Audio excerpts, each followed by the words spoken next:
Hello friends, कैसे हैं आप लोग। आई होप आप लोग अच्छे होंगे, अपना मन लगा के पढ़ाई अच्छे से कर रहे होंगे, क्योंकि सीटेट का एग्ज़ाम बस अब कुछ ही दिन रह गया है। तो आज हम बात करेंगे सीडीपी के बारे में, और कि सीडीपी को कैसे पढ़ के क्या क्या चीज़ें सीडीपी में पढ़ें कि सीडीपी में हम अच्छे से अच्छा मार्क कर सकें, 30 के 30 नंबर ला सकें। और जो हमारा सीटेट का एग्ज़ाम होता है, आप लोगों को पता होगा कि उसमें 90 नंबर का सिर्फ सीडीपी आता है, और उसके आधार पे अगर आप सीडीपी बहुत अच्छे से अपना तैयारी कर लेते हैं तो भी सीटेट में अच्छे मार्क आ सकते हैं। तो चलिए बात करते हैं सीडीपी में पहले क्या क्या पढ़ना चाहिए, किस किस पॉइंट से ज़्यादा क्वेश्चन आते हैं। तो सीडीपी में सबसे पहले पियाजे का संज्ञानात्मक विकास सिद्धांत आता है, फिर वाइगोत्स्की का सामाजिक सिद्धांत आता है, और फिर उसके बाद में कोहलबर्ग का नैतिक सिद्धांत आता है। तो आपको ये सब पता होना चाहिए कि कौन से मनोवैज्ञानिक ने किस सिद्धांत को दिया था। और हार्वर्ड गार्डनर का आता है बुद्धि का, बहुबुद्धि का सिद्धांत आता है। तो ये सब आपको अपने माइंड में, अगर आप पढ़ रहे हैं सीडीपी अच्छे नंबर लाना चाहते हैं तो आपको ये सब पता होना चाहिए। तो पियाजे के जैसे कि सिद्धांत से 3-4 क्वेश्चन आ जाता है, वाइगोत्स्की के सिद्धांत से 3-4 क्वेश्चन आ जाता है, और हार्वर्ड गार्डनर के सिद्धांत से और कोहलबर्ग के सिद्धांत से भी क्वेश्चन आता है। तो पूरा मिला के सीडीपी जो है कि रचनावादियों पर ही आधारित है। जितने भी सिद्धांतकार हैं उन लोग के सिद्धांतों के बारे में आपको अच्छे से पता होना चाहिए, उनकी अवस्थाओं के बारे में आपको अच्छे से पता होना चाहिए, तो आप सीडीपी में अच्छा मार्क कर सकते हैं। तो सबसे पहले बात करते हैं पियाजे के बारे में हमें कैसे पढ़ना चाहिए। तो देखिए, पियाजे का जो सिद्धांत है, पियाजे ने संज्ञानात्मक सिद्धांत दिया था।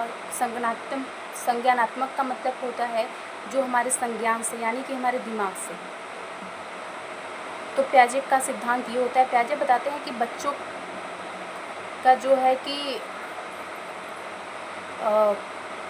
संज्ञान या दिमागी क्षमता हम कैसे उनको बढ़ा सकते हैं।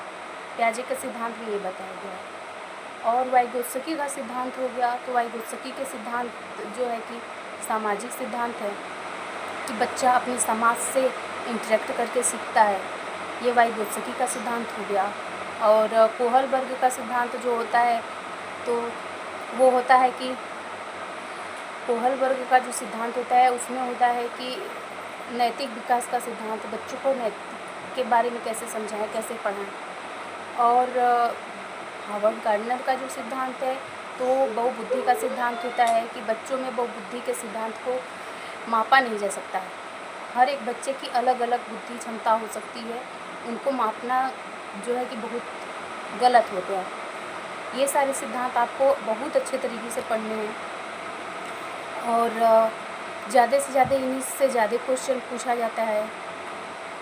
और सीडीपी में सबसे अच्छा क्वेश्चन मार्क करने का ये भी तरीका होता है कि अगर आपको सीडीपी में क्वेश्चन का आंसर नहीं पता चल रहा है कि इसमें कौन सा आंसर होगा, तो जो बच्चे के हित के बारे में हो, जो बच्चे के रचनावाद को ज़्यादातर बढ़ावा देता हो, उस क्वेश्चन को हम उस आंसर को हम ज़्यादा अच्छा मानते हैं।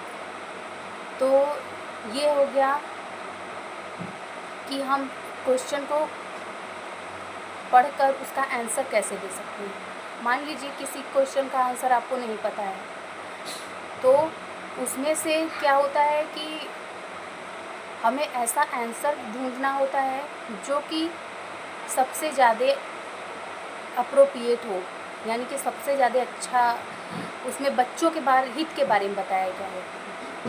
क्योंकि शिक्षक का इसमें कोई रोल नहीं होता है, जो भी होता है बच्चा ही होता है, बच्चा ही भगवान होता है, बच्चों के लिए सब कुछ करना है।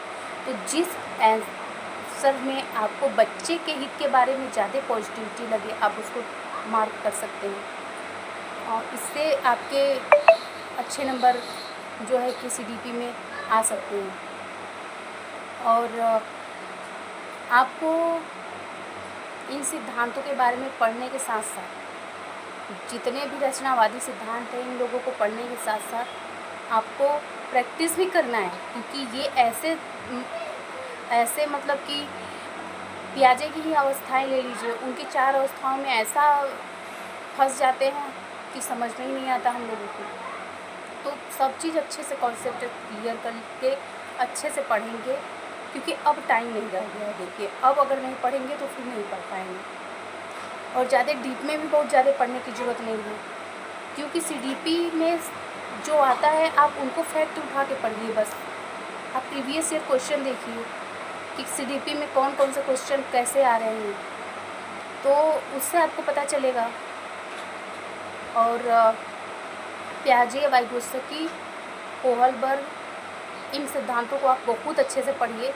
अगर इनको भी आप पढ़ लेते हैं ना, तो आप सीडीपी में 30 में 30 अच्छे से कर ले जाएंगे। ये मेरा अनुभव है, मैं अपना अनुभव आप लोगों के साथ शेयर कर रही हूँ। तो फ्रेंड्स, आप लोग इतना ज़रूर करिएगा, तब आपके सीडीपी में अच्छे से अच्छे मार्क बनेंगे। और सीडीपी जो ऐसा सब्जेक्ट है जो कि आपको सारे सब्जेक्ट में हेल्प करता है, क्योंकि हर एक सब्जेक्ट में 15 नंबर का सीडीपी ज़रूर आता है। तो अगर आप सीडीपी में अच्छे से समझ बना लेंगे तो सारे सब्जेक्ट में आपका सीडीपी में अच्छे से समझ बन जाएगा। इससे क्या होगा, इससे आपका सीटेट अच्छे मार्क से क्लियर हो सकता है, अगर आप लोग आज से ही करना ये शुरू कर देंगे। तो फ्रेंड्स, मिलेंगे नेक्स्ट वीडियो में, तब तक के लिए राधे राधे।